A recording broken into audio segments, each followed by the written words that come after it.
morning and welcome to America's Home Cooking. I have beef chuck top blades here. Now you'll notice this has a lining here that is on it. This is very tough because these are linings to keep mussels from hooking in organs. Your organs have a lining on them. You'll notice on liver, when you buy liver, if you eat liver, you'll see the lining on the edge. If that lining is not there, the organs would hook. So each organ in a body has that lining over it, so they can sort of they're next to each other, they can move around, but they don't hook up. Okay? So what you have to do, because this is so tough, you have to cut this part off the edge. A boning knife is excellent to do this. And a boning knife looks like this. Because you've got a sharp point here, you can get in between the bones and cut the meat away from them. They're very, very nice to have. You'll always need them at one point or another, unless you have the butcher do everything for you. See how it cuts it off so nice and thin? It's very good. I have some dogs in the back I'll be feeding. And the mussels have it as well, so that keeps your mussels separated as well. Because if they knit together, you wouldn't be able to move the way you are, or the way that you do.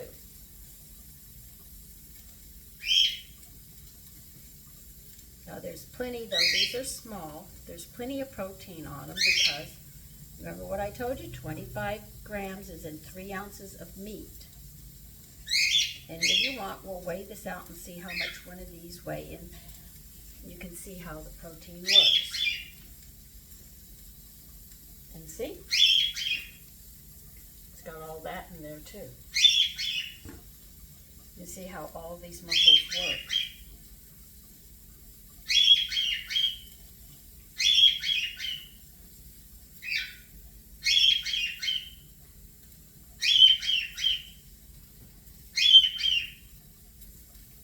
You can see, let's see if I can give you a better picture. Here's, you see how shiny that is there? That is tough. That is extremely tough.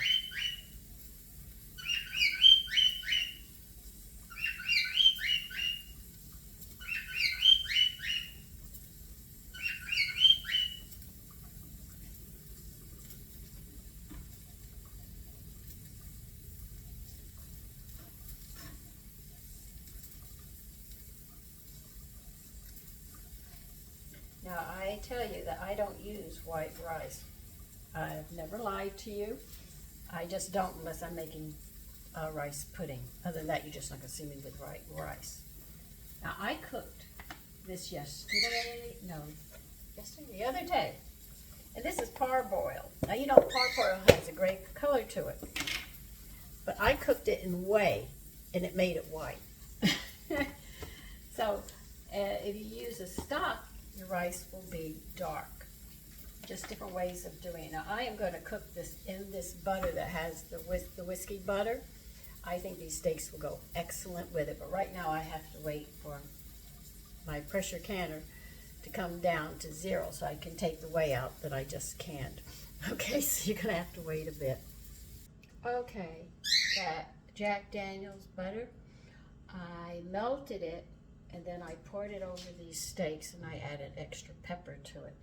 And I'm going to flour them and I'm going to fry them. Now I am experimenting here. I have no idea if this is going to work or how it's going to taste.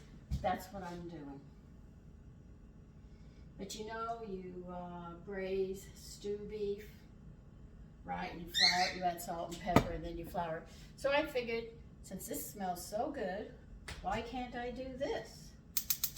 So this is going to be somewhat of a gamble, I guess you could call it. I don't know. I don't even have a name for this recipe. I just decided I just didn't want to do them the standard way. You just brown them or you put salt and pepper on them and you just serve them. I said, no, there's got to be more that I can do with this. If you're popping, those are the jars in the back and everything else. I have it way over there, heading out of the way. So we're going to try this and see how this comes out. Well, let's say I'm going to try it out. If it's a flop, I'll be having hamburgers or a sandwich this afternoon. And we'll just see how it comes out. I just think, hey, you do stew beef. Why can't I do this? It should work. If it doesn't, well, one you lose. And the rice, I'm going to serve with it because it's leftovers. But what I am doing today with my vegetables is I took collard greens, I cleaned them and sliced them, and then I took a parsnip, sitting right here, parsnip, and my collard greens. I cut the collard greens, I peeled the parsnip, I diced the parsnip up, and I'm going to cook those two together, and I'm going to cook them in bacon. So I have my bacon over here, which is frozen, which is so typical of me, so I'll have to defrost it too as I work my way across. But there's the butter. I put the butter all over this. It should be delicious. I can already smell it. It smells very, very good.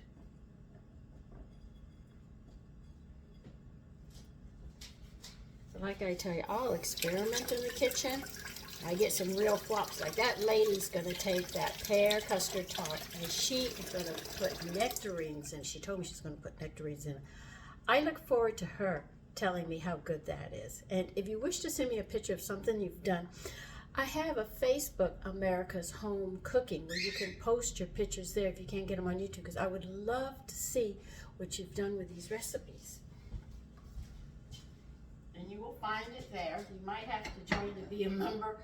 If you're already a member, you should be able just to show and tell right there if you wish me to see what you've done. 'Cause that one, when she said nectarines, really caught my attention. I'd love to see how that one comes out.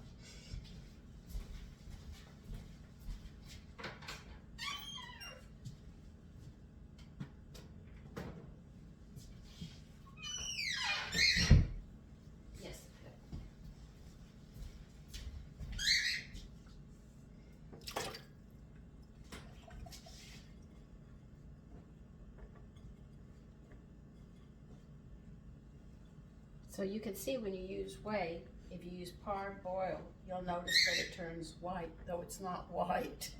It's just the whey changes the color. And we're trying an experiment today. Good, bad, fingers crossed. And we're doing our vegetables. Instead of just having one vegetable, we're going to mix two. I thought about putting carrots in there too, but I said, nah, we'll just use a parsnip and collard greens to see what comes out. So I'll get a pot, and we'll get that started with the bacon. And why do I do two flourings? Because usually the first one is wet, and I want a second one on it to make sure that I have a coat on it. Now because my bacon is frozen, I have to put some oil in this pan just to keep it from burning.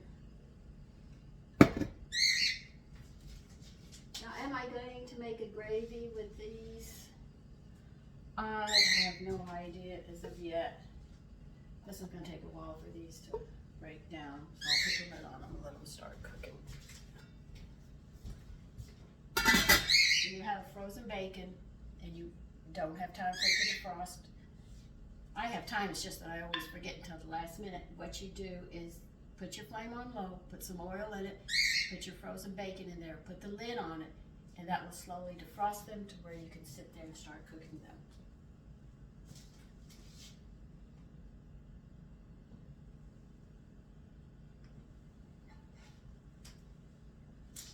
That was a trick I actually learned from a friend. She, like me, keeps everything in the freezer when it comes to butter and bacon. She keeps it there because, like she says, it goes bad before I get to it. And I said, yeah, I know that. I have that same problem, so that's what I do. I took it from her because I was telling her, we were talking about bacon. I said, I keep on throwing half a pound of bacon out every week. And I made a lot of mistakes as I was learning these tricks that work in the kitchen. As a young woman, you make a lot of mistakes not knowing everything that you're supposed to.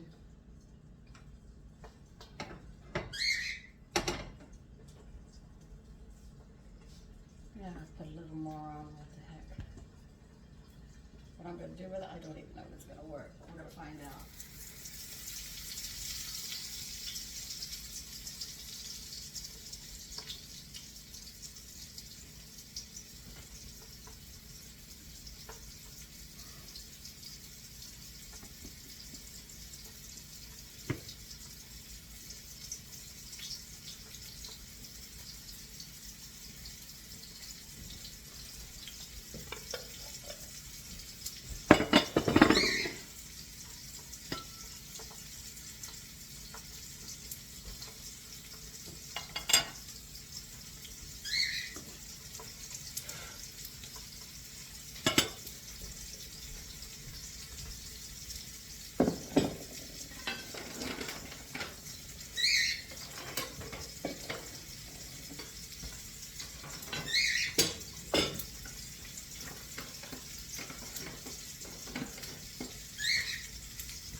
play games. You know your friends. You knew which one was going to lie, which one was going to steal, which one was your real good friend you could tell anything to. Then you knew the gossipers, and you had your little cliques when you were growing up. And people used to say, these are the games children play. Well, those are the same games adults play. I know you say no, but we do. We learn that these mechanisms cause us, it's like a safety mechanism. If I lie, I'm protecting myself. If I sit there and if somebody is stingy when they're young, they're going to be stingy when they're older, and all these things. So, when you go and deal with adults, realize they're going to play games. They play games. Some like to have an oh, woe is me. Other ones are so insecure, they need everybody around them. Then you have some that nobody listens to, so they want to talk like crazy. Other ones can't forgive themselves or a bad path. Or somebody will remind them, well, I remember when you did this. You know, you think you're mighty and high and everything else. These games that children play, they take into their adult life. They don't change. They're not going to change. That is what they are. And that's what they... Oh, that's a nice... Oh, I think I'm going to like this. It smells good. I didn't think it was going to come out. Oh, what the heck. Why not try? But I'm not going to cook them all the way to where they're cooked all the way through, because then I'll be burning, and I don't want to burn this either.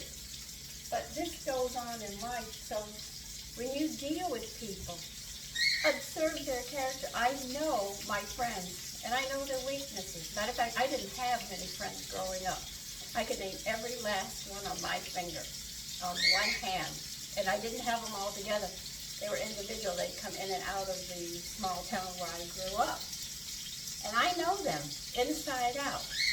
And I also know my new friends, and I only have basically 3 girlfriends. And I know their weaknesses, and I know their character, and what they're capable of, and what they're not capable of. No different than what I went through when I was younger. So always keep in mind, if you're dealing with adults, they're playing their games. And if you think an adult don't play their games, they're more cunning with them, they're more sly with them, but they're there if you listen to them. They're all there. They can't hide. No matter what they do, they cannot hide the character as you get to know them. I wouldn't say that my children or my husband was perfect, but with all their faults, because we all have faults, I can deal with them. But be aware of that. So, what I'm telling you is basically, remember when you were younger, your friends, you meet new people. A lot of them are going to have the same character. And you have to be aware to protect yourself and be aware how manipulative they are. Because if you don't, they'll flip you. You have a friend who'll sit there and say, oh, this is it, and you follow them to the T.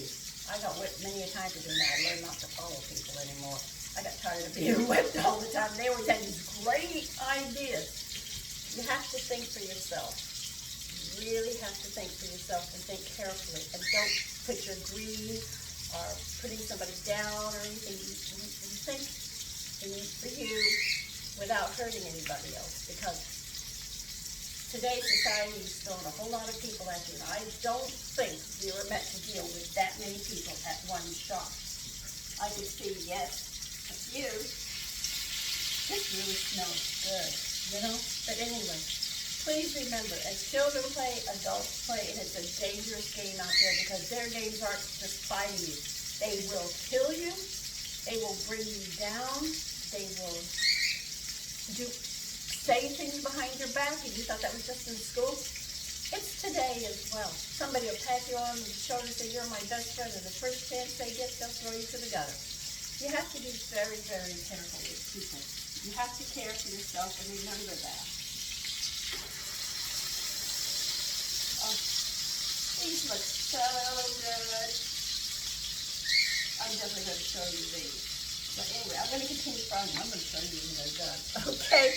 And then when we get to the vegetables, I'll show you the vegetables, how I'm doing it. But right now, I just have a parsnip cut, and I have the collard greens cut, and they're rinsed, draining. And I have the bacon going, and I'll be back. Okay, the bacon is cooked. And now I'm going, as you can see I have the parsnip and the collard greens here.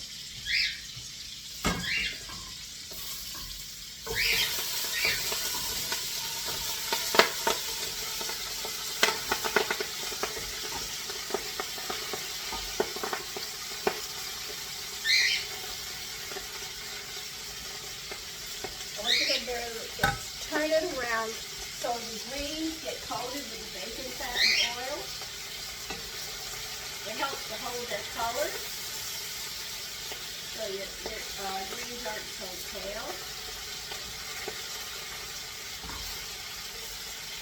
You do be careful, you don't want to get burnt.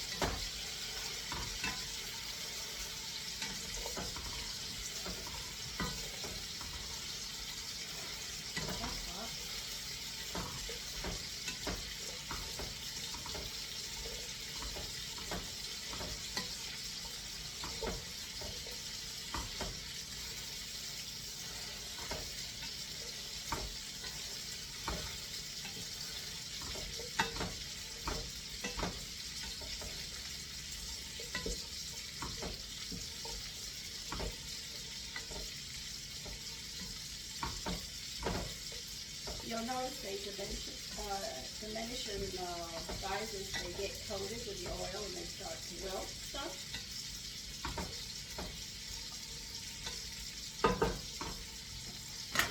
Now what I am going to add is some stock. Let's go ahead and use the refrigerator. Yes.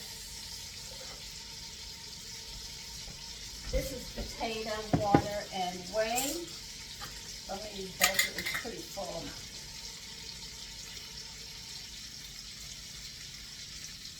You don't need a lot of fluid. You don't want to drown them. You want them to cook.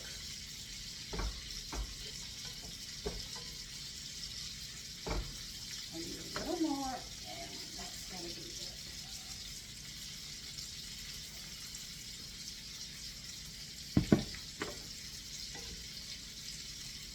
Now we're going to let that cook until it's done. Then I'll show you when it's completely done. What it looks like.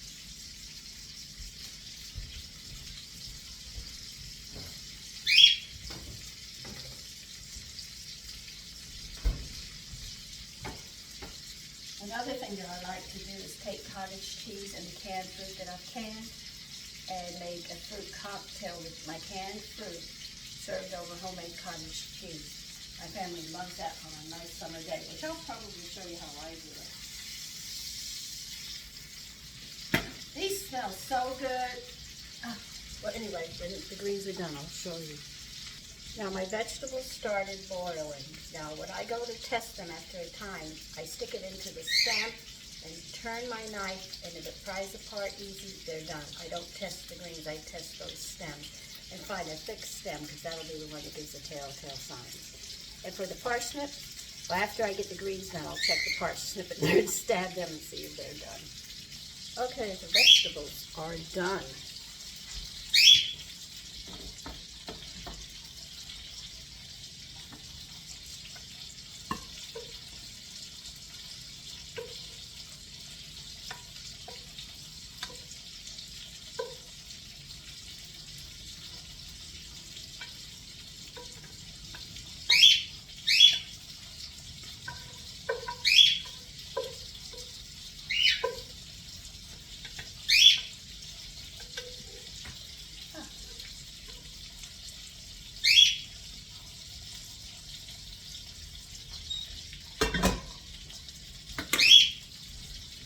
Add some salt.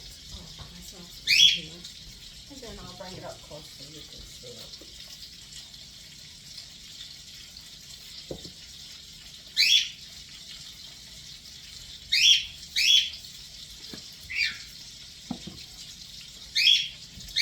See, here it is. Just mixing things up to make it a little different. Now we'll get back to that meat over there. And here are the steaks. They smell delicious. Take care and enjoy your day.